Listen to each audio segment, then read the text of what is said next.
Puji Tuhan, selamat berjumpa di dalam nama Tuhan Yesus Kristus. Tidak percaya kalau saya boleh ada di tempat ini, kalau di dalam situasi yang live, dalam ibadah. Saya percaya kalau kita melihat keadaan yang akhir-akhir ini yang terjadi, banyak ketakutan yang ada, banyak kegetaran, banyak kecemasan, banyak hal-hal yang terjadi di dalam hidup kita ini yang sering membawa kita terus di dalam ketakutan dan ketakutan. Kalau saya boleh katakan, ketakutan itu mungkin hal yang sangat wajar, karena firman Tuhan pun katakan di dalam firman-Nya, Injil katakan hampir 365 kali Alkitab katakan, jangan takut, jangan takut. Kalau kita bicara mengenai jangan takut, jadi mengerti bahwa Yesus tahu bahwa ketakutan demi ketakutan itu akan ada pada setiap hidup kita. Siapapun, ketakutan itu tidak menentukan di dalam status siapapun. Mungkin orang yang kaya, orang yang tak mampu, atau orang yang dalam situasi, dalam kondisi apapun, dia bisa mengalami yang namanya ketakutan saat ini. Terlebih buat akhir-akhir ini yang kita hadapi mengenai virus COVID-19 ini, bahkan dunia masuk di dalam satu ketakutan. Firman Tuhan katakan di dalam Yesaya 1 ayat 10 katakan, inilah firman, janganlah takut, sebab aku menyertai kau. Janganlah bimbang, sebab aku ini Allahmu. Aku akan meneguhkan, bahkan akan menolong kau. Aku akan memegang kau dengan tangan kananku yang membawa kemenangan. Ini janji yang Tuhan berikan buat setiap hidup orang-orang percaya. Mungkin saat ini kita mengalami ketakutan.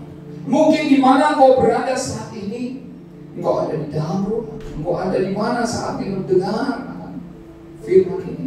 Engkau ada di dalam ketakutan, engkau ada di dalam kebimbangan, engkau di dalam keraguan, atau engkau di dalam kegentaran sekalipun saat ini.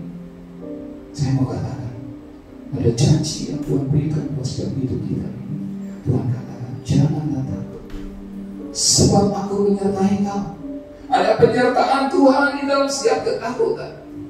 Tapi masalahnya di dalam setiap hidup kita, seberapa kita percaya akan setiap firman yang Tuhan sampaikan dalam setiap hidup kita. Karena apa?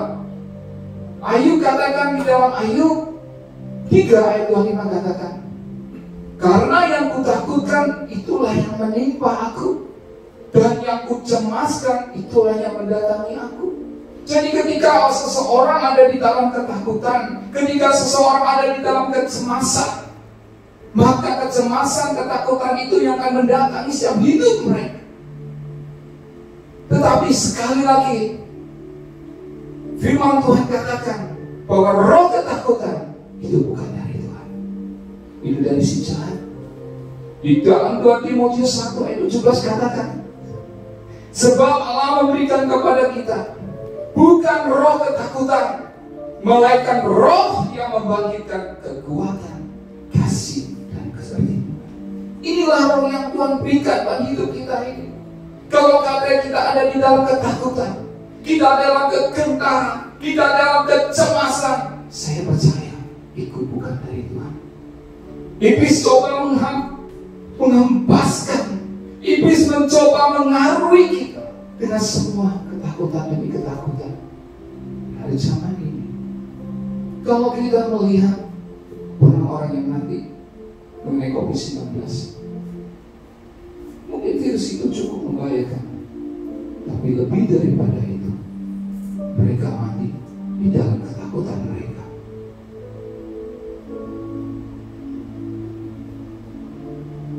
Kalau saya mau katakan, manakah Yesus mengalami ketakutan? Yesus menjadi sebagai 100% dia manusia, 100% dia Tuhan. Dia pun sama pernah mengalami yang namanya ketakutan demi ketakutan. Coba kita mau buka firman Tuhan di dalam Markus 14 ayat yang ke-32 sampai dengan ayat yang ke-36. Saya mau bacakan firman ini. Lalu sampailah Yesus dan murid-muridnya ke suatu tempat yang bernama Getsemani. Kata Yesus kepada murid-muridnya, duduklah di sini sementara aku berdoa. Dan ia membawa Petrus, Yakobus dan Yohanes sertanya. Ia sangat takut dan gentar. Lalu katanya kepada mereka, hatiku sangat sedih, seperti mau mati rasanya. Tinggallah di sini dan berjaga-jagalah. Ayat selanjutnya saya mengatakan, ia maju sedikit, merebahkan diri ke tanah dan berdoa, supaya sekiranya mungkin saat itu lalu daripadanya. Katanya, ya Abah, ya Bapa, tidak ada yang mustahil bagimu. Ambillah cawan ini daripadaku, tetapi janganlah apa yang aku kehendaki, melainkan apa yang Engkau kehendaki. Ini keadaan saat Yesus mengalami benar-benar ketakutan. Saat benar-benar Yesus mengalami satu titik di mana dia mengalami kegentaran. Bahkan rasanya hati Yesus saat itu benar-benar begitu beban yang dia harus hadapi saat itu. Di Lukas katakan, peluhnya bagikan keringat yang bertetesan dengan darah seperti darah. Ini yang dikatakan. Begitu berat yang harus dihadapi Yesus saat itu. Tekanan demi tekanan, ketakutan demi ketakutan yang harus dihadapi saat itu. Karena dia 100% adalah manusia yang penuh dengan ketakutan. Walaupun dia 100% sebagai anak Tuhan yang punya kuasa, daripada saat di mana dia menghadapi satu ketakutan. Tetapi apa yang dilakukan Yesus saat itu? Dia pergi ke Getsemani. Saudara tahu apa arti? Saya mencoba melihat arti Getsemani itu. Kalau kita melihat arti Getsemani itu ada dua arti kata dari bahasa Ibrani. Yang pertama God, yang berarti suatu tempat untuk pemerasan minyak seperti saya. Semanya itu seperti minyak. Jadi Getsemani itu dalam arti kata keadaan bagaimana seperti buah zaitun yang diperas oleh suatu penggilingan yang mengeluarkan minyak. Ini keadaan Yesus yang benar-benar keringat yang dia begitu berat seperti air yang diperas. Tekanan yang begitu beban yang begitu berat. Ini yang dihadapi Yesus. Dia tahu apa yang harus dia buat. Kenapa? Yesus tahu ke depan dia harus menghadapi rencana yang begitu tak mengenakan dalam perjalanan hidupnya. Dia tahu ada masalah ke depan. Dia harus diserahkan anak manusia. Dia harus mengalami disiksa. Dia harus disalib. Bahkan dia harus mati di kayu salib. Ini karena Yesus dia tahu benar apa yang harus dihadapi. Dia harus tahu betul apa yang dia harus hadapi saat-saatnya akan datang. Sesuatu yang benar-benar menakutkan akan hidupnya itu. Sampai benar-benar pada satu titik dia benar-benar tidak bisa lagi untuk melakukan apa penentuan demi penentuannya. Apakah mulanya pada saat dia doa, Tuhan, kalau boleh selalu kau cawan ini Tuhan daripadaku. Tapi biar kehendak apapun Tuhan, biar kehendak Bapa yang satu. Ini yang dialami Yesus di dalam Getsemani. Saya percaya yang hidup kita akan menjadi Getsemani dalam hidup saudara dan saya saat ini. Engkau mungkin di dalam satu lembah penentuan. Getsemani setiap hidup orang itu berbeda, saudara. Ada penentuan demi penentuan engkau pada saat engkau mengalami ketakutan, pada saat engkau mengalami kegentaran, pada engkau mengalami kecemasan. Saya mau katakan satu hal. Kalau kita mau lepas itu semua atau tidak lepas itu semua, itu pilihan. Kita nggak bisa. Mulanya Yesus tahu dia harus pergi ke Getsemani. Dia harus datang kepada Bapa menguatkan imannya di hadapan Tuhan. Tuhan, tolong Bapa, tolong. Sampai firman Tuhan katakan 3 kali ketika dia pergi berdoa. 1 kali lagi dia pergi berdoa. Sampai benar 3 kali dia berdoa. Apa yang terjadi? Ketika cukup waktunya firman katakan, dia katakan ke murid-muridnya, cukuplah, saatnya sudah tiba. Lihat anak manusia akan diserahkan ke tangan orang-orang berdosa. Saya percaya bahwa ketika Yesus, beban yang Yesus hadapi pada saat apa? Bukan pada saat dia ada di kayu salib, bukan pada saat saat beban yang paling berat ketika penentuan di Adam Getsemani. Apakah dia melakukan kehendak Bapa atau dia tidak melakukan kehendak Bapa? Sama itu bisa di hadapan Tuhan. Apa menjadi Getsemani dalam hidup kita ini? Kalau engkau dihadapkan di dalam satu keadaan, engkau dihadapkan satu persoalan, engkau ada di tengah-tengah. Tuhan, biar kehendak-Mu yang jadi atas itu. Mungkin kau mengalami sesuatu yang gak enak, sama seperti Yesus. Tapi kami percaya, ketika kita menyerahkan hidup kita sepenuhnya kepada tangan Tuhan, maka tangan Tuhan yang ajaib akan menolong setiap hidup kita. Ini yang dialami.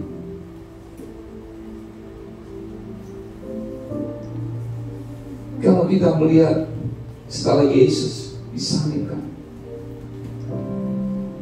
apa yang terjadi? Ketika Yesus ditangkap, ketika Yesus mulai diadili, ketika Yesus mulai disiksa, ketika Yesus mulai dicambuk, banyak orang mulai mengolok-olok dia. Bahkan ketika Yesus ada di kayu salib, banyak orang mulai mengolok-olok dia, mengatakan, hai engkau yang mau merubuhkan bait suci, mau membangunnya dalam waktu 3 hari, turunlah dari salib, selamatkanlah dirimu. Bahkan ahli Taurat dan imam-imam mereka berkata, orang lain selamatkan, coba dirimu selamatkan. Banyak orang mengolok-olok. Apa yang terjadi ketika Yesus ada di kayu salib? Alkitab catat, murid-murid Yesus pun saat itu banyak menjadi kecewa dan putus pengharapan. Dia melihat Yesus sebagai Raja, dia melihat Yesus yang punya kuasa, yang sanggup melakukan sesuatu yang ajaib. Tapi nyatanya Yesus mati di kayu salib. Kalau kita melihat cerita sebelum kejadian di mana Yesus diserahkan, padahal Yesus sudah berkali-kali mengingatkan kepada murid-muridnya. Alkitab mencatat ada 4 kali dia katakan bahwa anak manusia akan diserahkan, disiksa, disalibkan, dan mati. Pada hari ketiga dia bangkit. Tapi apa yang terjadi? Setiap apa yang mereka dengar, setiap mereka apa yang mereka pernah lihat bersama dengan Yesus perjalanan demi berjalan, rasanya ketika Yesus ada di kayu salib, lupa semua. Tidak ada yang ingat. Peristiwa demi peristiwa ketika musisa di mana Yesus mengubah air dari anggur, di mana Yesus menyembuhkan orang yang buta, di mana Yesus yang orang yang lumpuh bisa berjalan. Bahkan orang yang mati sekalipun dibangkitkan. Setiap apapun yang Yesus semua lupa. Yang mereka lihat sosok Yesus yang sudah mati di salib. Finish sudah. Setan pun sama ketika itu. Pikirnya setan pada saat itu selesai, dia sudah salibkan Yesus di kayu salib. No, sekali lagi keliru. Kalau kita melihat di dalam Markus 15 ayat yang ke-34 dikatakan, Pada jam 12 kegelapan meliputi seluruh daerah itu dan berlangsung sampai jam 3. Dan pada jam 3 berserulah Yesus dengan suara nyaring, Eloi, Eloi, lama sabachthani, yang berarti, Allahku, Allahku, mengapa engkau meninggalkan aku? Yesus pun merasa pada saat itu, rasanya Bapa di surga meninggalkan dia. Rasanya Bapa di surga berpaling kepada dia. Berapa hidup kita pun sama mengalami yang seperti itu. Banyak anak-anak Tuhan, ketika engkau ada di dalam persoalan, ketika engkau ada di dalam masalah, seringkali kita menginginkan satu jawaban. Dalam arti kata, jawaban yang kita inginkan ada sesuatu yang ajaib, seperti apa yang kita pikirkan. Yesus pun sama. Yesus harus mati, tetapi rencana Tuhan tidak pernah gagal. Yesus mengalami kebangkitan pada hari 3. Yesus bangkit pada hari 3 sebagai tanda kemenangan buat setiap orang-orang yang percaya. Dan saya mau katakan, kalau saudara di dalam hidup kita mengalami yang seperti ini, ayo, saatnya kita mau bangkit di hadapan Tuhan. Engkau percaya di dalam Yesus, bahwa ada di dalam Yesus ada jalan Tuhan. Kita percaya.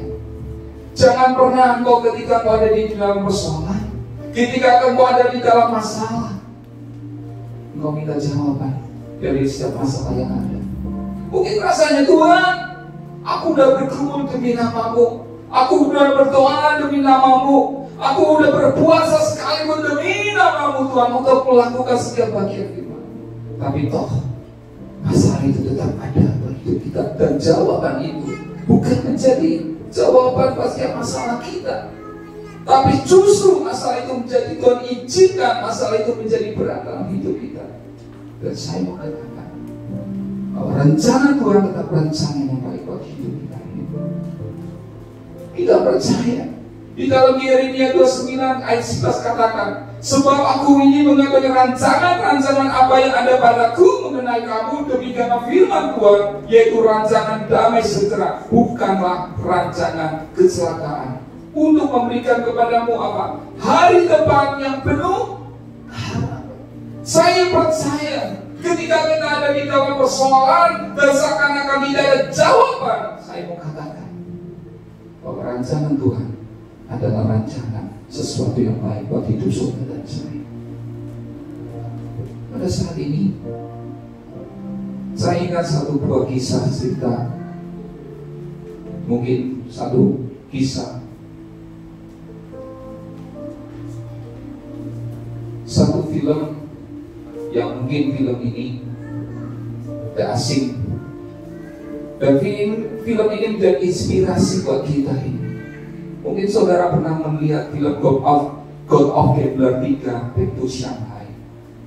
Ini secara singkat saya mau cerita, di mana pada saat itu dari persekutuan, murid daripada dewa judi yang namanya malaikat judi, pada saat itu dia berseru dengan musuhnya, dengan ilmu yang telekinesis itu, yang seperti dalam arti kata bisa membaca pikiran, punya kemampuan khusus seperti ini.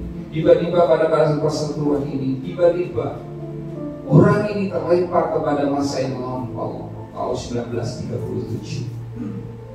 Di dalam tahun yang lampau ini pun terjadi, di mana dalam tahun 1937 di Shanghai saat itu terjadi perseteruan juga antara dua kubu, antara Jepang dan orang China pada saat itu.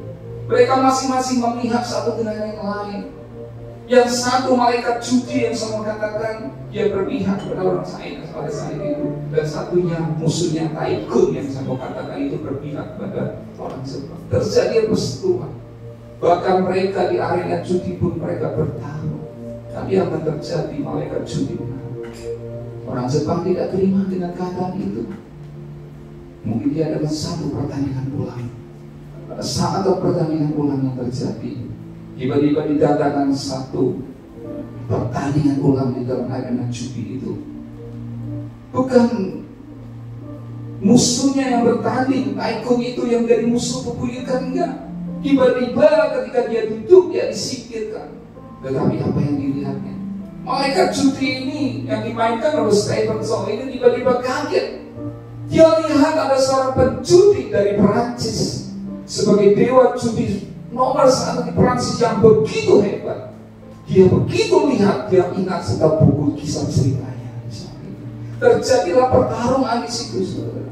Pada saat pertarungan terjadi, apa yang terjadi, saudara? Saya mau dikatakan, pada saat kartu terakhir, saya mau katakan, sesuatu yang gak mungkin itu terjadi. Karena apa? Dia lihat kartunya itu pasti kalah. Karena apa? Dengan kemampuan dia, dengan ilmu dia, dengan semua kebanggaan dia gak akan bisa mengubah kartu itu lagi. Karena semua dia di atas kertas mungkin udah kalah. Begitu kartu dibuka, dia pasti kalah. Karena dia begitu hebat. Dewa judi dari Perancis ini. Apa yang terjadi? Dia ingat sebelum peristiwa itu di tahun di mana dia lahir pada waktu tahun 91. Dia ingat cerita buku bahwa ada seorang yang namanya Wahyu, malaikat judi, itu mengalahkan satu-satunya pertama kali dewa judi yang dari Perancis. Dia bingung. Pada saat itu dia berteriak, siapa yang diantara kita yang namanya Wahyu di tempat ini sebagai malaikat judi? Dia teriak kepada orang. Kemudian dari orang-orang itu katakan, ya kamu sendiri sebagai Wahyu itu, malaikat judi itu. Dia lihat kartunya, apa saya yang akan memenangkan pertandingan orang yang dipilih saat itu. Dia lihat kartunya, nggak mungkin untuk bisa memenangkan ini semua, nggak mungkin.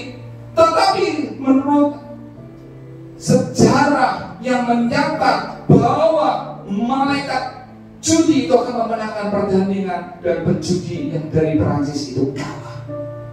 Sejarah menyatat hal itu. Dia pegang setiap apa yang pernah dia baca dan lihat. Tiba-tiba apa yang terjadi, saudara? Kartu itu dibuka. Dia percaya apa yang dia lihat. Dia percaya apa yang dia pelajari. Dia percaya apa yang dia pernah katakan oleh riwayat sejarah yang ada saat itu. Ketika kartunya dibuka, kartunya tetap gak berubah, saudara. Tetapi yang terjadi, musuhnya tiba-tiba kartunya berubah menjadi sesuatu yang tidak beraturan saat itu kalah. Saya mau katakan pada saat ini, firman Tuhan, kita adalah orang-orang yang lebih dari pemenang. Kalau firman Tuhan katakan kita lebih dari pemenang, apapun keadaanmu, apapun masalahmu, engkau ditentukan oleh bukan dengan keadaan. Kita ditentukan dengan bukan keadaan, jabatan, apapun yang melekat di dalam hidup kita. No, saya mengatakan tidak ada yang menentukan kita, sekalipun di mata kita itu mustahil. Tapi saya mengatakan di dalam nama Yesus, ketika engkau pegang firman ini, engkau lebih dari pemenang. Saya mau katakan bahwa Yesus telah menjadikan sesuatu yang ajaib buat hidup kita ini. Dia sanggup mengubah walaupun kartu yang terakhir sekalipun kelihatan itu kalah, tapi begitu dibuka di dalam nama Yesus, sesuatu yang ajaib terjadi buat hidup saudara saya.